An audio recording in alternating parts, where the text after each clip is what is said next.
अस्सलामुअलैकुम dear students, कैसे हैं आप सब। उम्मीद करता हूँ खैरियत से होंगे। मैं हूं मुज़फ़्फ़र रियाज और आप देख रहे हैं मेरा यूट्यूब चैनल हिसाबिस्तान।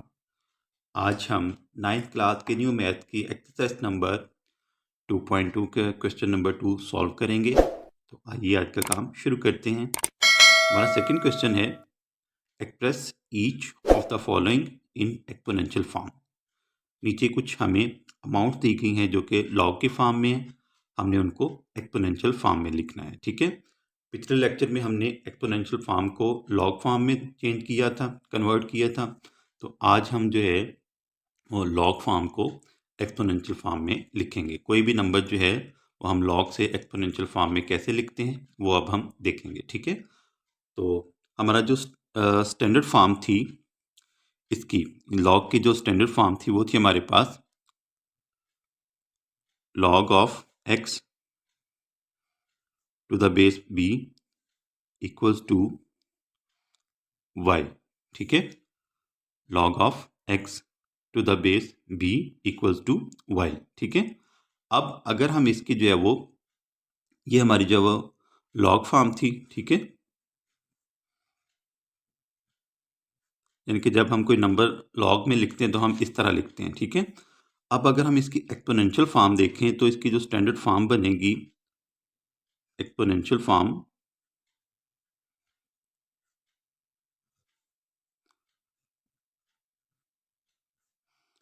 उसमें हम क्या करेंगे, x जो है, x ये यहीं पे रहेगा हमारे पास। ठीक है, यानी कि x को हम ऐसे लिखेंगे, x इक्वल्स टू, ये जो b था हमारा बेस था।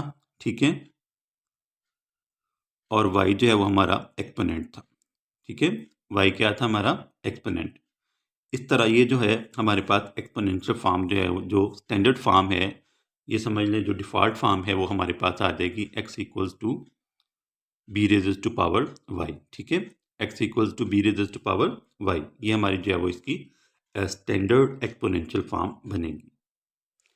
इसको हम इस तरह भी लिख सकते हैं, बी वाई को हम लेफ्ट साइड पे लिख सकते हैं, यानी कि ये इस तरह भी लिखा जा सकता है, b raise to power y equals to x. ठीक है, तो ये हमारे पास जो है स्टैंडर्ड फॉर्म होगी। तो इसी हिसाब से हम जो है वो अपना क्वेश्चन सॉल्व करेंगे। ठीक है, अब देखें यहाँ पे हमारे पास जो, अगर हम इसकी स्टैंडर्ड फॉर्म से कंपेयर करें इसको, ये जो हमें गिवन क्वेश्चन है, तो x की जगह पे हमारे पास क्या है, 125।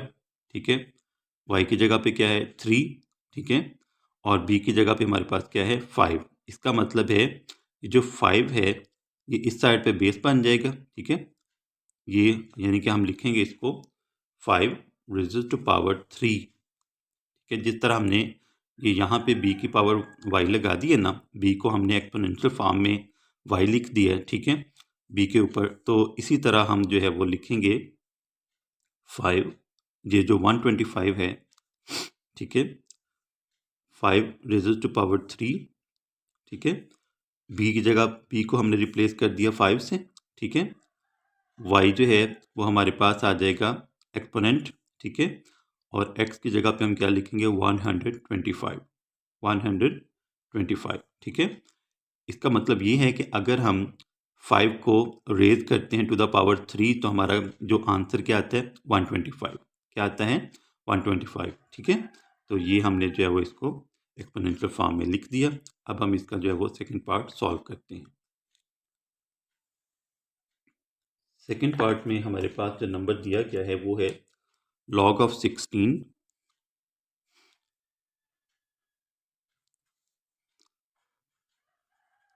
log of 16 to the base 2 equals to 4। ठीक है, इक्वल टू 4, बिल्कुल इसी तरह।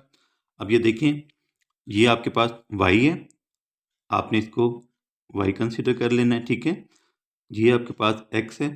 ठीक है, और ये आपके पास बेस यानी कि b है। ठीक है, तो वही स्टैंडर्ड फॉर्म की तरफ हम जाएंगे।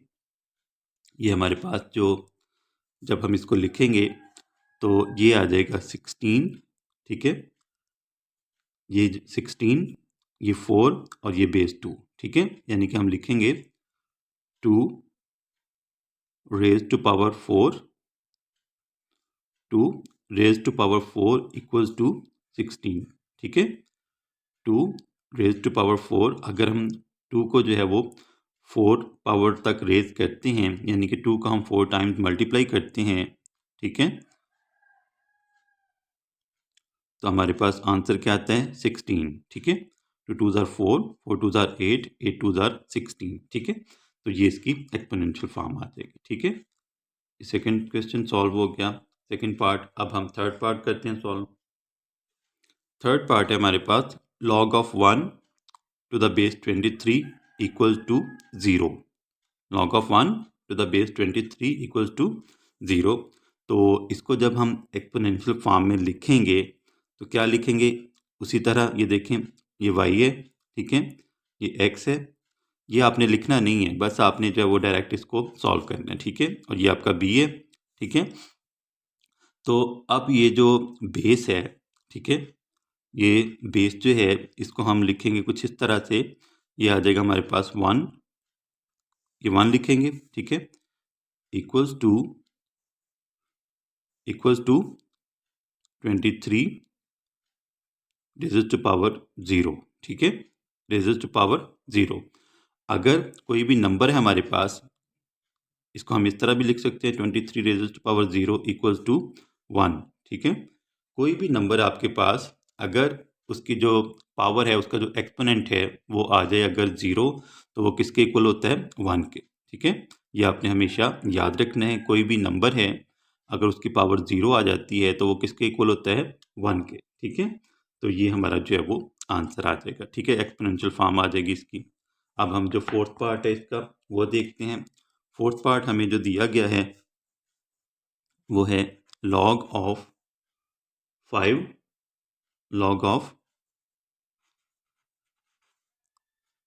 To the base 5 equals to 1। ठीक है, log of 5 to the base 5 equals to 1। अब इसको भी हम उसी तरह जो है वो स्टैंडर्ड फॉर्म के हिसाब से इसको सॉल्व कर देंगे। ठीक है, अब देखें हमारे पास जो है ये 5 आ जाएगा। ठीक है, ये वाला 5 लिख लें। ठीक है, इक्वल्स टू, ये जो बेस है इस साइड पे भी बेस ही रहेगा। ठीक है, और ये जो y है यानी कि ये हमारे पास आ जाएगा एक्सपोनेंट। ठीक है, अब देखें 5 को 1 टाइम्स जो है वो 5 जो है यानी कि ये इक्वल आ जाएगा, इसको हम अगर आम तौर पर लिखें, वैसे तो ये इसकी एक्सपोनेंशियल फॉर्म आ जाएगी, लेकिन अगर हम इसको लिखें 5 इक्वल्स टू 5। ठीक है, 5 एक्सपोनेंट 1 का मतलब क्या है 5 ही है। ठीक है, तो ये हमारा जो है वो आंसर आ जाएगा इस तरह। ठीक है, यहाँ पे ये जो 5 है ये आपका x है, ये जो 5 है ये बेस है, और ये जो 1 है ये y यानी कि एक्सपोनेंट। ठीक है, बहुत आसान, बहुत इजी क्वेश्चन है, बस आपने स्टैंडर्ड फॉर्म को समझना है। ठीक है, उसके बाद जो है ये आसानी से आप इनको कर सकते हैं। फिफ्थ पार्ट है इसी क्वेश्चन का, वो है log of 1/8 to the base 2 equals to -3। ठीक है, इक्वल्स टू -3।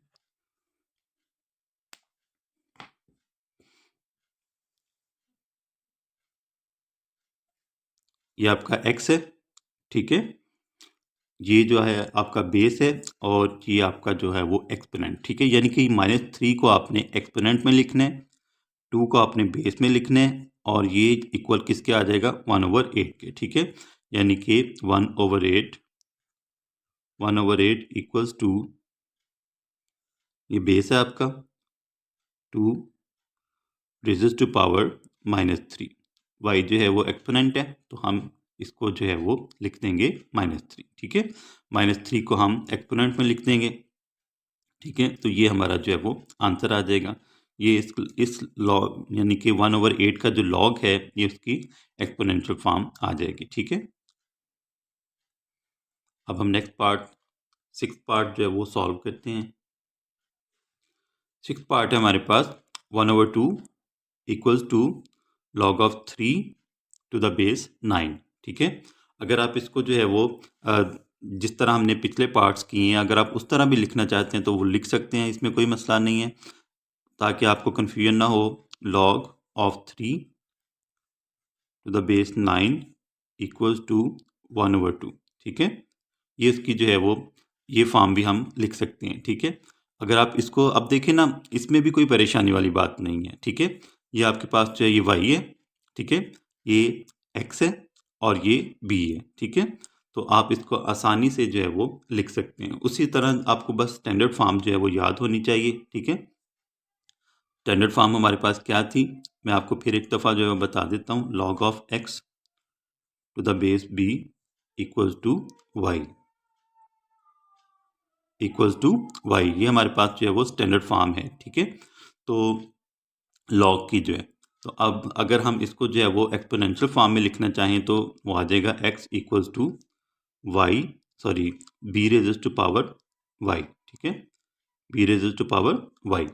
तो यहाँ पर भी हमने जो है वो इसको इसी तरह लिखेंगे। ये हमारे पास x है, ये हमारे पास y है और ये हमारे पास बेस है, ठीक है, b है, ठीक है। तो इसको लिखते हैं, क्या आ जाएगा हमारे पास कुछ इस तरह से 3 is equal to 9 raise to power 1/2। 1/2 यानी कि अगर हम 9 का स्क्वायर रूट लेते हैं, ठीक है, मैं आपको थोड़ा सा एक्सप्लेन कर दूं। अगर हम 9 का स्क्वायर रूट 1/2 किसके इक्वल होता है, स्क्वायर रूट के ना। तो अगर हम 9 का स्क्वायर रूट लेते हैं यानी कि 3 raise to power 2, square root की जगह पे हम 1/2 लेते हैं तो ये कैंसिल हो जाएगा, तो क्या आ जाएगा हमारे पास 3। तो बिल्कुल जो है ये ठीक हो जाएगा, ठीक है।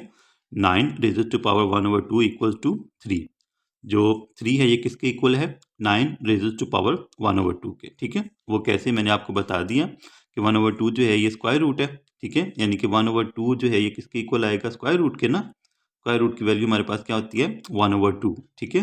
तो 9 जो है ये 3 का स्क्वायर है, स्क्वायर जो है स्क्वायर रूट के जो 2 है उसके उससे कैंसिल हो जाएगा, ठीक है। तो हमारे पास क्या आ जाएगा, 3। तो इस तरह जो है ये इसकी एक्सपोनेंशियल फॉर्म आ जाएगी, ठीक है। अब हम इसका जो नेक्स्ट पार्ट है, 7th पार्ट, वो देखते हैं। उसमें हमें जो नंबर दिया गया है, जो लॉग दिया गया है, वो है हमारे पास 7th पार्ट है, वो है 5 इक्वल्स टू लॉग ऑफ